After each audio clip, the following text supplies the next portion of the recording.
शांत रहिए। आप तो लग रहा है कि क्या मतलब है, तो इस तरह सुनाएंगे जिस तरह से आप बोल रहे हैं। 3 साल हम लोग को बैठाया सीडीओ कार्यालय हम लोग इस मामले को लेकर के आए हैं कि जो हमारे वहाँ ब्लॉक का जो कार्य पद्धति है पूरी तरह बिगड़ी हुई है। कार्य पद्धति में सुधार नहीं जब तक होगा तब तक यही आंदोलन चलता रहेगा। और यह आंदोलन जब पक्का कार्यों का भुगतान आता है शासन से, तो शासन की मंशा के अनुसार भुगतान होना चाहिए। वह मंशा के अनुसार भुगतान न करके व्यक्ति विशेष के अनुसार भुगतान होने लगता है। कैसे होता है, इसको बीडीओ साहब, एपीओ साहब और सीधे जो मनरेगा बड़े बाबू हैं, जो बड़े बाबू हैं जिनका डोगल लगता है, उनके अनुसार ये चलता है। और उनके अनुसार ही ब्लॉक हम लोग 3 साल हो गया प्रधानी करते हुए। ये लग रहा है कि ऐसे ही 5 साल निकल जाएगा। और अगर कोई भी प्रधान जो सरकार के योजना के अनुसार कार्य कराया है वह भुगतान नहीं पाएगा, और जो बिना योजना का काम हो रहा है सीधे बैक डोर से वह पहले भुगतान हो जाता है। 21-22 की फाइलों का भुगतान अभी तक नहीं की गई, 22-23 की फाइलों का भुगतान अभी तक नहीं किया गया, जिसे मई महीने में ले आकर के डिलीट कर दिया गया सारे एफटीओ को। वह एफटीओ डिलीट करने के बाद 23-24 का योजना बना करके ये एपीओ साहब, जो सौरभ चौधरी जिनका नाम है, श्री सौरभ चौधरी जी एपीओ साहब की कार्य पद्धति के अनुसार 60-40 का रेशियो बिना ग्राम सभा का देखे ही हर गांव की आईडी को पास कर देंगे। यह पास कर बैकडोर है, प्रमुख प्रतिनिधि हैं उनका बैकडोर है, उनका बैकअप है, उनके दबाव में ये लोग काम करते हैं।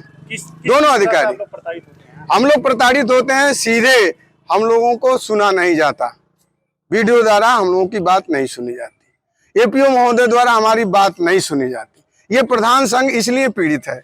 और पूरी बात कहने में अगर किसी से कहिए तो कहते हैं ये प्रधानों का ही काम है। प्रधानों का काम है तो प्रधानों के ही जो वो बने हुए हैं, जो उनके वेंडर हैं, जो उनके लगे हुए हैं, उन्हीं के पेपर पे जो उनके वेंडर लगे हुए हैं उनके खाते में पेमेंट करिए। क्यों उनके चहेते 2-4 फर्मों पे ही आप पैसा देते हैं? इस तरह का जो अनियमितता वहां ब्लॉक पे थी उसको लेकर के कल प्रदर्शन किया गया। और फर्म जो है व्यक्तिगत कुछ लोग चला रहे हैं, जो ब्लॉक पे ही आप लोग आएंगे तो हम लोग सूचना दे देंगे कि किनकी है। हम लोग की मांग नहीं पूरी होगी तो आगे हम लोग धरना प्रदर्शन और लखनऊ हम लोग कुछ करेंगे। और सारी फाइलों का एनालिसिस लखनऊ से की जाएगी, डीएम साहब से की जाएगी। सीडीओ साहब ने आश्वासन दिया। क्या कुछ मांगे थी और क्या कुछ कल जो सिसवा ब्लॉक में प्रधानों ने सब मिल करके वहाँ पहुँचे। नरेगा वो जितना पार्क बना है, मतलब पक्का काम का जितना है, वहाँ पहुँचने के बाद जब ये लोग पूछे कि क्या पेमेंट कैसा कर रहे हैं, तो वो लोग पुलिस को तुरंत बुला दिए। पुलिस को बुला करके अंदर ढुका करके सबको एसआई सभी लोग हुड़दंगाई करना शुरू कर दिए। प्रधान को धक्का मुक्की करना शुरू कर दिए, बाहर निकालना शुरू कर दिए। प्रधानों ने सब मिल करके टाइट पड़े, तब जा करके वो कवाड़ी बंद करके तब वहाँ अस्थायी रूप से वो पेमेंट रुक गया।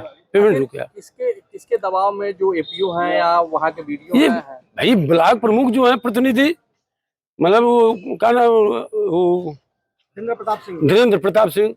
अब वो तो है नहीं प्रधान, वो ब्लॉक प्रमुख खुदई निषाद है।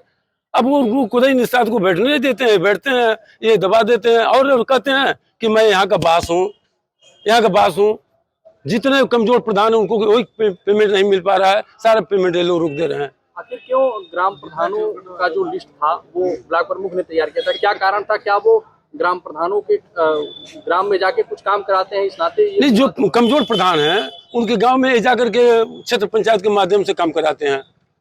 अब उनका मतलब यह है कि भाई नहीं काम करते हैं तो उनका पेमेंट ये खुद लगा देते हैं, कहते हैं कि हम प्रधान को काम कर रहे हैं। प्रधान को तो काम होता नहीं है, वो तो क्षेत्र पंचायत से जाके काम कराते हैं। क्या नाम है आपका? कहाँ के प्रधान है? रानीपुर प्रधान है, पुजारी यादव प्रतिनिधि।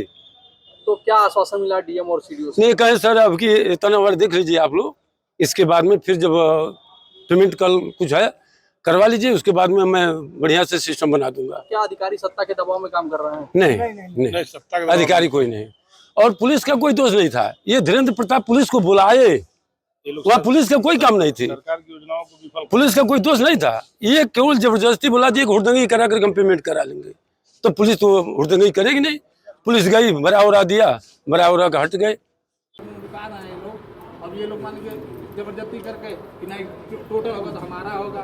गवर्नमेंट मान लीजिए हरदम नियम कानून बदलती जा रही है, फंसता जा रहा है। ये लोग 3 साल से परिवार दे रहे हैं। तो ये क्या सिस्टम है पेमेंट का, क्या है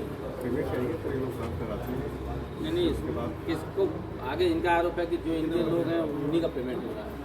हमसे जुड़े रहने के लिए हमारे YouTube चैनल को सब्सक्राइब करें और नई वीडियो की नोटिफिकेशन के लिए बेल आइकॉन को दबाएं।